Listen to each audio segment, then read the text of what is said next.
What's that? It's like Skyrim, but with like a plot and storyline and more directive. So you don't feel like you have to wander aimlessly, but you can wander aimlessly.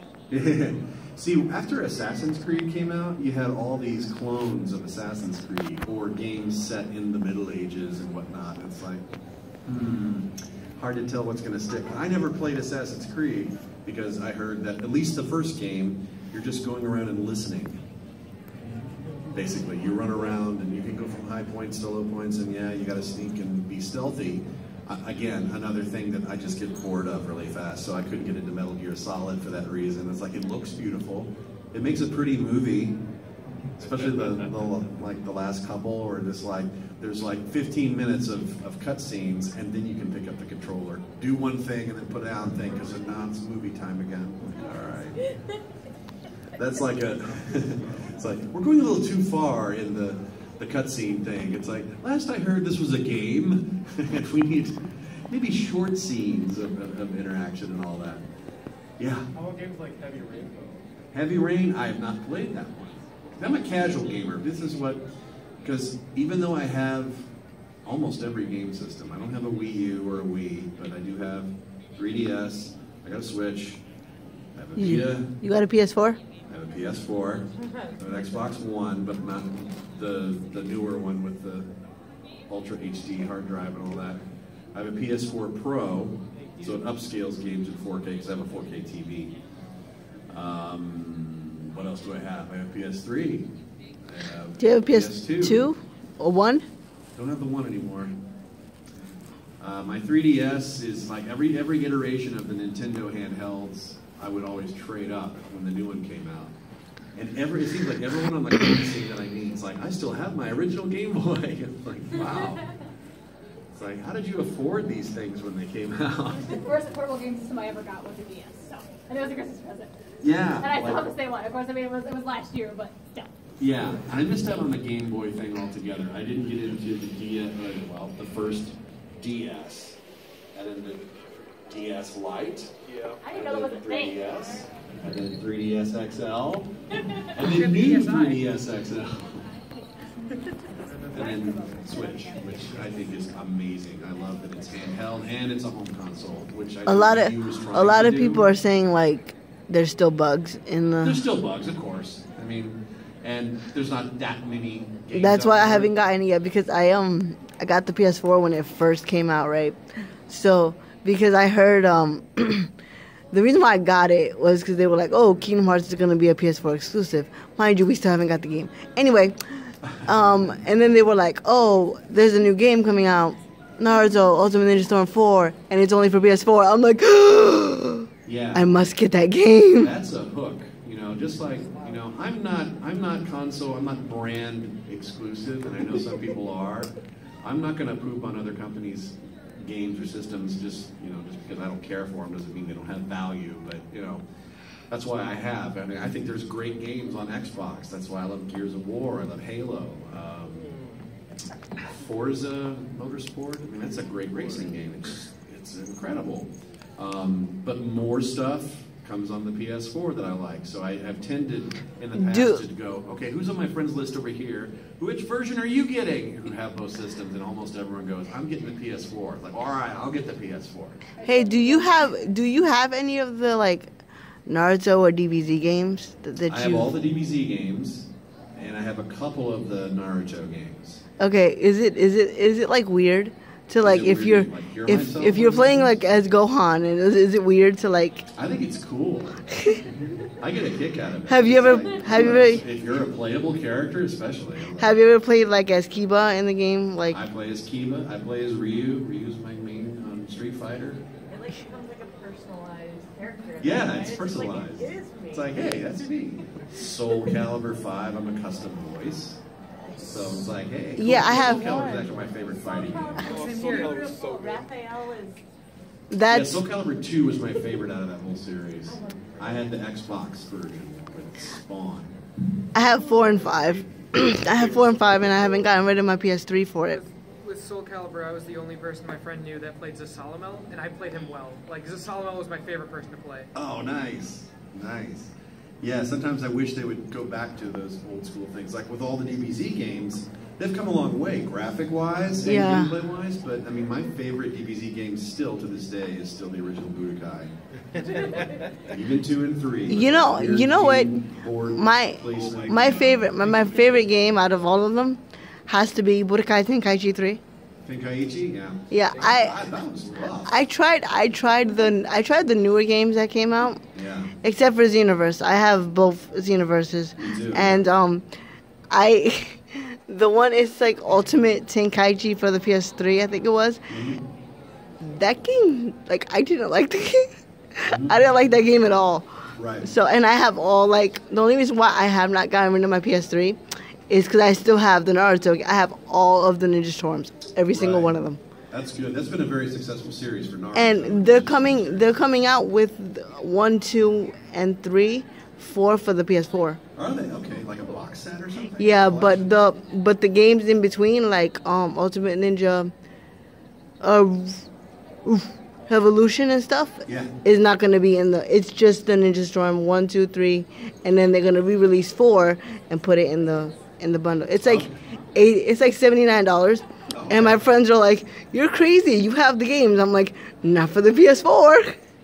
That's true. Seriously, if you can get all those together for one console for one low price, that is a steal. It is. It is. I mean, I'm a bargain shopper, so I look for deals, and like if you can get all those games like at a certain price, like heck yeah. Yeah. I remember in the old days, you wanted your Sony to be backwards compatible. Your Yeah, PS2, you wanted it to play the 1 games. Or the PS3, the first version could play 2 and 1 games.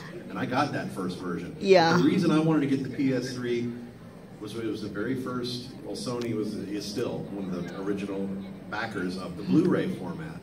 And at the time, when PS3 came out, that was the cheapest Blu-ray player, $600. Because if you wanted just a Blu-ray player, $1,000 and up.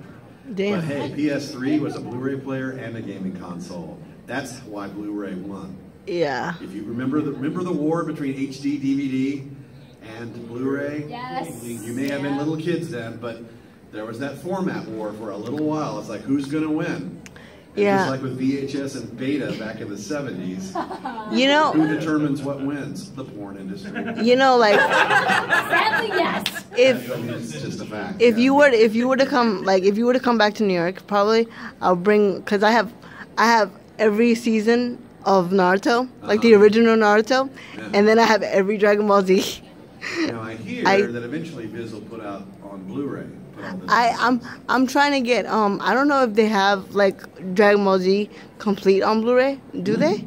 They do. They do. So I'm gonna like, they're like, "Oh, you're crazy." I'm gonna rebuy them on the Blu-ray. There you go. And while we're speaking of Blu-ray, Dragon Ball Super coming out next month. Woo! DBZ Kai, the final chapters, you've got 2 volumes out right now. Yes. I was wondering, what's your favorite retro game, like Chrono Trigger? Retro, old school stuff, man, because I grew up in the 70s. I remember Pong. I'm not going to say it's my favorite game, but I'm going old school. I'm going like in the arcades, Pac-Man, Galaga, Donkey Kong Jr., Tempest, Pole Position, Dragon's Lair. It's a fully animated one. It was the footage was on a laser disc inside the thing, and depending on how you move the console, it would skip to a different chapter of animation. And this was by Don Bluth, who did name some movies. Secret of Nim. Yeah, he worked on Anastasia as well. Anastasia, Titan AE. Oh, that movie's so good. I love that movie. Planet Bob. Love that. Joss Whedon co-wrote that, along with the creator of The Tick, Ben Edlund. Love The Tick. Spoon. Yes. As you know, you're always the character as the narrator in Dragon Ball. Yeah. What would you think your character would be if they actually made them an actual character? If the narrator were a character? Yeah. What would he look like? He'd look like me, duh. I mean, do you think it'd be human? Do you think it would be Namekian, Saiyan? I don't know, because I think of the narrator on Dragon Ball, any of the Dragon Balls, as God, because he has the power to stop and end everything. So Makes way too much sense. actually speaking of that, are you still the narrator, or they changed it? No, there's a different narrator on Super and Kai. Why? Why? I was like, because I watched the first episode. I'm hype about the English, and I'm like, I'm gonna hear Kyle, and I'm like, that's not Kyle. What the fuck? Yeah, they made a decision with Kai. I was already living in Los Angeles, and at the time it was a little more difficult and costly to do like long distance stuff. Now it's easy. When I record for Super, I go 5 minutes away from me, and I stay in California. I don't have to fly to Texas. And that's good. how Sean records too for Goku. Everybody else is in Texas, so they go to Funimation, or Okra-Tron 5000 is the name of the studio that Chris Sabat owns. He's Vegeta. Why Chris Sabat owns that studio? That's his studio. Dude, That's awesome. where they recorded. That is Borderlands. awesome. Oh, yeah. Yes. Yeah. Oh gosh. It's pretty cool. See, I don't play a lot of these games, but I know a lot about them. And Yeah. I'm still a fangirl. Like, I don't care. Nah, it's cool. It's cool. Like, I don't care. It's got a sweet cappuccino machine. that is so cool. Free coffee. He does a lot of voices too, Chris. Chris is like everybody in Dragon Ball Z. And Yeah. like, Like, Vegeta, Yamcha. I was laughing because when I met him, I think it was last year with Sean. Mhm. So I'm in my power chair, and like he accidentally pressed the button on my chair, and he was like, "That horn sucked," and I was like, "I know." He was like, "I'll record a voice thing for you for either Piccolo or Vegeta, and you could have that as your." So like I'd press the button, and it's like, like Big Bang or something, and everybody would get out the way. I wish I could do that. Actually, I would have a lot of voice actors come and just, Rasengan or Fang over Fang. That's My favorite thing that like Vegeta's done now is on Super, with like my Bulma. yeah. Oh my God, that was It's so like, cute. Wow, he really does care about her. Yes, he does. He was actually That's rated. so sweet. Okay, so Anime America Podcast does like top 10 lists, and he was rated one of the top 10 best dads in anime. Yeah. Because when someone messes with Bulma, he goes ballistic, and it's great. Like, okay, Vegeta actually does care. He's not a complete He's so asshole. protective, but it's like, Someone could beat the pulp out of Trunks, and he's like, get stronger, But boy. he's not why a are these complete asshole. characters together? It looks like he's just annoyed by her. It's like Yes. it's a one night stand that shouldn't have happened. It's like, oh, God, That's- just go away. That's kind of the same feel that you get with Sasuke and Sakura. Like, oh god, go away. What's that? I said that's the same feel you get for Sasuke and Sakura.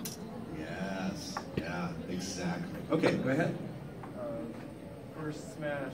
Were you surprised to learn that Ryu was actually good in Smash? Dude, that was trippy and awesome at the same time, because I was thinking, man, all these other game characters are crossing over into Super Smash Brothers. It'd be cool if Street Fighter got some love, and then sure enough, it happened. I recorded 3 months before it came out. It came out during E3, and I thought, okay, they're going to announce it. Not only did they announce it on my birthday, it dropped. It came out for everyone on that day. So I was like, What a I had my birthday 3DS. present for you. Yeah, and my fiance woke me up. It's like, honey, they announced the Ryu thing, like on Smash Brothers, like, and I go on. I look, and it's like, it's E3 on Twitter, like, retweet. Now get on the 3DS, get on the eShop, and like, download $5 Ryu. Again, It's like, I I'm still in suck. heaven. I still suck. I'm awful at all games. I don't care. But That's yes. it. Yeah. Have you played a lot of League of Legends? A lot? No, because again, terrible. It's like, it's not a game where you just run into the battle and no, it's all about stealth and strategy and all that. Like, I can't play that game in my life either. What about World of I'm so Warcraft? good. Like I wanted to play Ezreal, and they said, no, he's a little hard to master. Right? Who's the easiest out of the 3 I have? And they said Graves was. By far. So, I'm gonna piggyback off that. That is Yes. completely different now than what it was when you first recorded them. Okay. They completely reworked Graves. Ezreal is now the easiest because Jarvan is stupidly broken. I have broken characters. Yay! It's true. And now like Graves like requires more like obnoxious like mechanical skill. Oh, okay. So now Ezreal's easy. So Yeah, okay. Well, it's a thought. See, I've had a Mac ever since Ezreal came out, and that wasn't available for years. You'd have a third-party whatever to get to play it, and it was buggy and all that. And then the official Mac version came out, and I played it, and it did work, but I got so frustrated because I was just dying all the time. And as my friend here, Darnell, has said it's like some of the fandom is very toxic. It's just, you know. You don't say. If you play with total strangers online, you are asking for punishment. Have you ever the done most disturbing things a person can say to another person? Go and play online games with them because they act like it's life or death. Even if your team is winning, you were saying, they will tear you apart. League of Crazy. Did you have a question? Okay, sorry. Go ahead. It's okay. She is a very, very big. She's in almost every anime with Todd Harbacorn. She is actually related to my friend Grayson. Final Fantasies. Now, I have minimal stuff to do in that. I mean, I was in, what was it? Crap. It was a couple years ago. It's not one of the main ones, like, well, I have bit parts in 13 and 14. And, like blink and you'll hear me type roles. Did oh no, he's dead. Never mind. Do you play any voices at all in World of Warcraft? In War of Warcraft, Algalon the Observer, the Lich King, I think. Okay. He's a great killer. But have you ever played any Final Fantasy? Yeah, I played a little of 7 back when it came out. Cause like now 15 is out and I'm just like I'm avoiding it like the plague right now. Yeah, she wants to take over my PlayStation 4 and play it. I mean, I didn't, it's just not really my bag, RPGs, and I know Final Fantasy is huge, so I get excited when I get to work on it. It's like, hey, I get to be part of something really, really big. But as a gamer, there's so much cutscenes, and I saw Conan O'Brien do like a gameplay. He was talking to them, and they were just like MST3King and, you know, just kind of making fun of what was going on with the characters. The one voice actor. And it's like, I can't unsee. I can't get it out of my head. But yay, Chocobos. They're cute. They're adorable. O'Brien. You mean Gata? Yes. He also plays Illidan. Yes. Yeah, out of all the RPG stuff that I think is legit fun is Fire Emblem. And like I got my game Fire Emblem Awakening. Oh, did you know Liam O'Brien was here? Fabric on that. Yes. I signed so many autographs for that, and even the limited edition 3DS that I said, all right, what's the big deal? I'm going to download this. And it's like, wow, that's really fun. And the iOS Android game is out, and the new one for 3DS that I have a different character on. And it's like, okay, this is a thing. Fire Emblem, nice. Yay. Okay, I'll come back to that row, and then we'll go back here. Yeah. Did you participate in the remaking of Postfire Ezreal? I did. So if you hear new dialogue from Ezreal that wasn't there before, yeah, it should be me. I got paid. Money is always good. Money is good. Money is life. Money is life. I'm trying to make a living doing this, you know, and that's the plight of the freelancer, right? It's like, how can I do my job and what I feel I'm good at and what I'm meant to do and somehow get paid to do it? Like you get paid to make funny voices for people. Like that's the best job ever. Yeah, and I like the challenge of when I'm said, okay, we hired you, Kyle, not because you do wacky voices, but because you're a good actor and we want to pull that challenge out. It's like, all right, I want you to be real subtle and subdued and creepy. It's like, oh, I like this. Challenge accepted.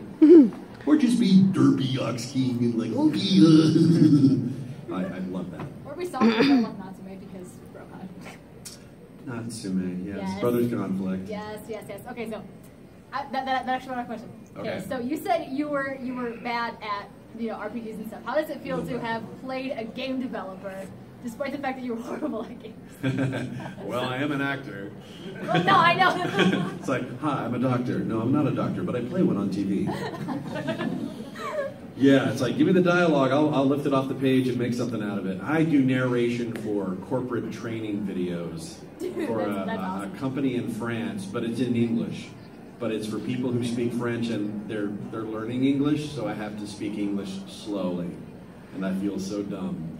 And I'm talking about like interchangeable parts and very mechanically inclined things. I have no idea what I'm selling, what I'm training, but I have to talk like, and then this year the development was and then insert the so-and-so and the next, I'm a 70 that. Please don't tell me you rapped. Don't tell me I what? Please don't tell me you rapped in that video. I rapped? Please tell me you did not. I did not. I did not.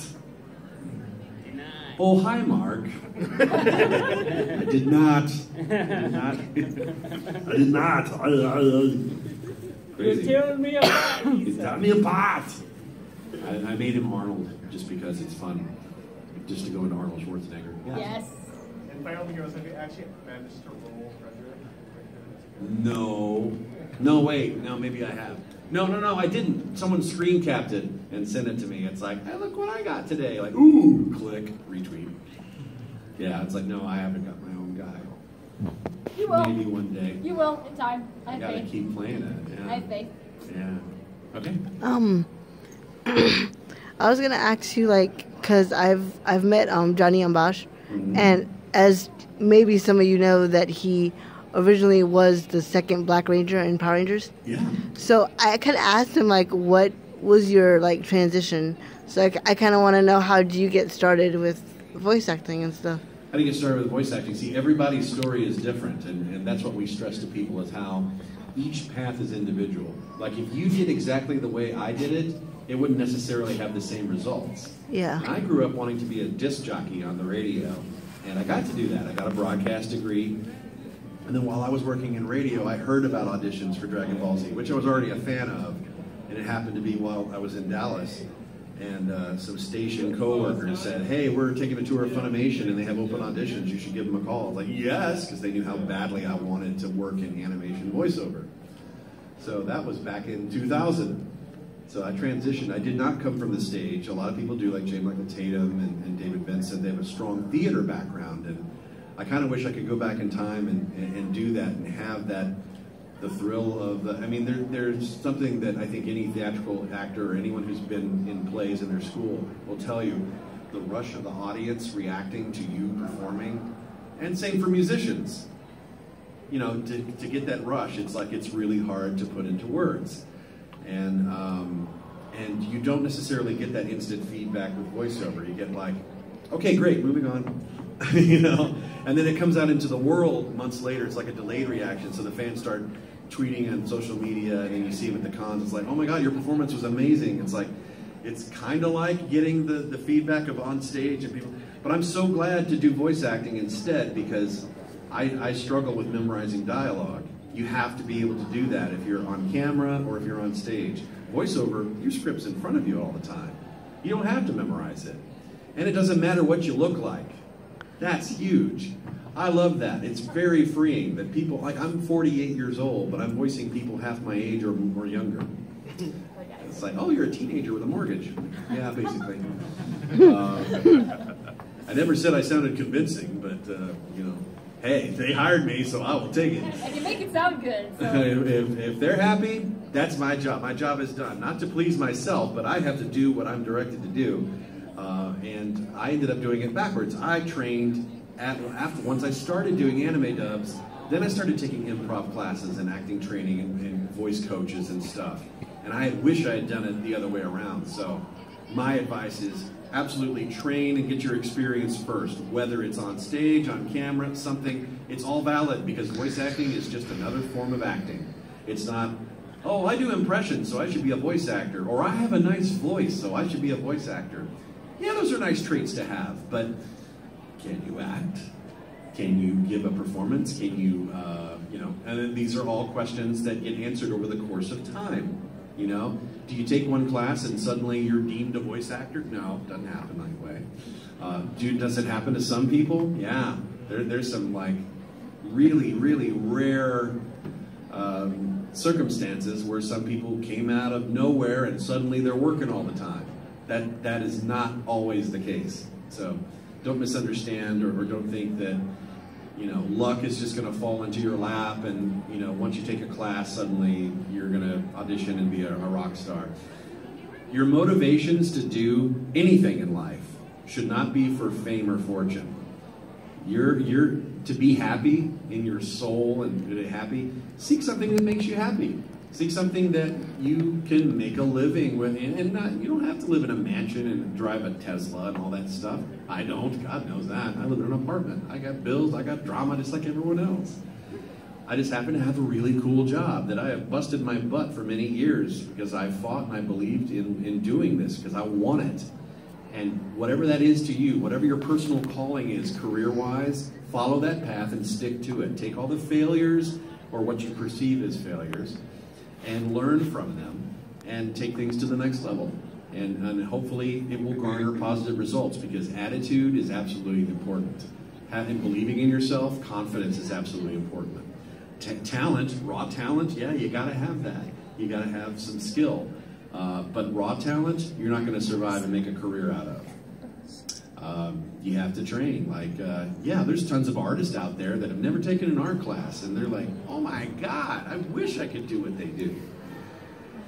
But, you know, and maybe the circumstances, they were just super lucky, at the right place, at the right time, networking, meeting the right people in the industry, and making a good impression on them, so they can see that you're legit. You're not just a fan. You're doing this because this is what I do. I'm professional and all that stuff. Yeah. I have a friend in New York, and he's actually trying to break into this kind of thing, and also my brother is really good at it, because we role play, like I had told you before. We role play, and he actually does the voices pretty good for not, you know, like hearing them once and then kind of copying them. Yeah. He does a pretty good Gohan. He does a good Gohan. Oh, yeah. You guys watch Critical Role? Facebook your brother. Tabletop. Those are voice actors. Matt Mercer. Facebook your brother. Travis Willingham, Liam O'Brien. Laura Bailey. Taliesin Jaffe. You think he would do it? Street Fighter. Street Fighter. And Helsing. He directed Helsing. I'm videotaping. It's really cool to see that catch on. You know, it's like, I'm sure they really play. I mean, tabletop gaming, again, not my thing, but I'm glad it's out there. See, the important thing about being a fan is not pooping on other fandoms. It's up to you. I know there's bad seeds in every fandom. It's like, oh, I can't get into that because the fans are so annoying. Like, well, that's the fans. They don't speak for the project itself, you know. Don't avoid a show or a game or a project because some trolls are out there, okay? The trolls aren't every single person, you know. Don't let them define. You know, seek it out yourself and try something, because, you know, even though I personally am not into Doctor Who, don't hate me, I'm thankful Doctor Who is as successful as it is, especially after 50 years. It used to be this obscure cult thing. Now it's mainstream popular, where everyone, boys and girls and children, are absorbing it. I think that's awesome. I didn't know it was that old. Huh? I didn't know it was that old. Yeah, it started in the 60s. I didn't know that was that old. Wow. There's so many doctors, it's crazy. Yeah, they're up to the 13th Doctor, I think. Yes. So, as a professional voice actor for Funimation, how do you feel about Abridged series, specifically shows that you're in, like Dragon Ball Z Abridged with Team Force? Yeah, opinions vary on the abridgers. I mean, I can't speak for everybody. My personal take is, I think it's really funny. I think it's good free advertising. Because today's generation may not have given Dragon Ball Z a shot because they think, oh, it's too old, it's not for me, and they're into the newer shows, which is fine. I get that. There's an audience for everything, and I think that, you know, even though Yuri on Ice is out there, it doesn't speak to me, but I'm glad that there's an audience that is being served by shows like that. I'm glad that shows are being animated to speak to that sort of thing. Sorry, I got sidetracked. What was the question again? How do you feel about Abridged series? About abridgers. Sorry, yeah. Again, free advertising. Those guys are hilarious. I've seen them at cons. They're super cool people, Oh my God. and they're hilarious. And you know, if you do follow their stuff and know all the inside trivia, they're like custom voices on the first Xenoverse. 8, 11, and 13, I believe. For which one? 8, 11, and 13, I believe. 8, 11, and 13 in the custom voices. I think it's Scott and Curtis. Scott, Curtis, Nick. Nick, yeah. I think Nick is one of them too. Yes. Yeah. Yeah, yeah. I The don't. voice is, hey! It's like a bad Mr. Satan. Oh, okay. I don't know if they have gotten as far as to Teen Gohan yet, but I'm kind of curious. Oh, yeah. Curious to see how they Because want to do with Teen yeah, Gohan. because the thing is that the way they have little Gohan is like he has daddy issues. Actually, So Not only does he have daddy issues, but he is a complete and total flippin' nerd. yes, he's like a nerd. Takes nerd to a whole new level. Yeah, and he has super daddy issues. Like Goku is not a good dad at all. Yeah. So it's like I'm kind of curious on how they're gonna have, and if they bring in the Great Sandman, I'm kind of Yeah, curious if on they that. do all of that. It's kind of like a bridge is kind of like Kai before Kai was a thing, because Kai is a bridging. It's condensing. You know. Yeah. All right, let's go back to the room. Yeah. Any favorite stories? Stories in the booth? Well, I mean, we all have plenty of bloopers in us because there's no rehearsal. We are blank slates. We have no idea what we're going to be doing that day other than, okay, I know I have to show up at 9 to 11 a.m. at this studio, and then I show up and then the director will tell you what's going on. And you're seeing the line right before you're reading it, so naturally you screw up and cuss and all these funny things. Sometimes you have gas and you try to do a one-cheek sneak, but the mic still picks it up. I'm floating air biscuits in here. Hates when you do that, and then the engineer goes, I'm coming in to adjust the mic. And you're like, no, please don't come in. Oh, God, what died? You can be voice actor bombs. You're going to record in a scene and say it's Gohan and Goku. Goku came in before me and he records a dialogue as scripted, but he wants to leave a bomb, so he records an alternate line. So if I hear that line leading into mine, it'll mess me up. You know, it's like, Gohan, what do you think you're doing? You know, and then whatever.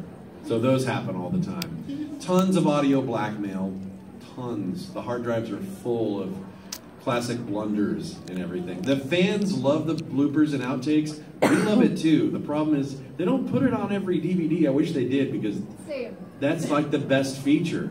Yeah. But the Japanese think we're just messing, you know, that we're making fun of their show, and they're insulted. So it's like, we're not necessarily making fun of the show. It's just like we're going with what we see on screen. And sometimes, as they're queuing up footage, it'll freeze frame, and it'll be the character will be in a compromising position, or it'll just look insane, or, you know, like Super. There was this whole big controversy about the animation being cheap, and then they fixed it for the Blu-rays. But if you look on these screen caps and zoom in, you can see that like Goku has 2 dots for eyes and a stick face. It's like, wow, you guys really. What happened to the character model sheet? Animators have to follow that, and they're like, I'm going to take shortcuts and just to get it done. It's like, how about you guys take your time, and so it comes out right the first time. Just a thought. Yes. I know growing up, one of my main inspirations for wanting to act was the voice of Merrick Ishtar in Yu-Gi-Oh, because I just love that voice so much. I was wondering if you ever had a voice that you just loved. I had voices that I loved in anime I grew up on in the 70s, like Battle of the Planets. Casey Kasem, who was also a DJ, no longer with us, but he was also Shaggy. Shaggy. The original one in the 70s. Like Zoik Scoob. You know, I mean, he continued until I think it was 2009 was his last thing as Shaggy. Yeah. Freddy. He's still doing it. He's still Optimus Prime is Freddy. And now he's no, I'm sorry, Megatron. And now he's Scooby.